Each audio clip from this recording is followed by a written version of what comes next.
despite considerable investment and innovation, chemotherapy drugs have had little effect on survival in adults with metastatic cancer. This is important. If you get a good response to chemotherapy, it's almost always on primary. If it metastasizes, that tumor has learned to escape many of the mechanisms your body has to try to contain it, and it's a more aggressive cancer.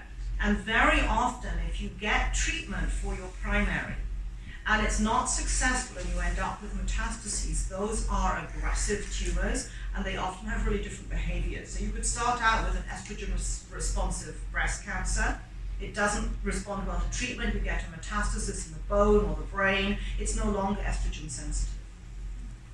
So your secondaries are quite different in many cases than your primary.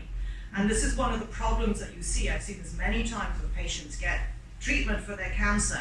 It comes back a year or 2 or 3 later and they get the same treatment. And that is not a useful strategy. That cancer is unlikely to respond well to the chemo another time. In fact, every time you get metastasis, you have about half the response rate to the primary. And then if you get a third round, you deal with this one, and then it grows again, that's half the response rate again. So every time it's coming back, it's less responsive to treatment and it's more aggressive.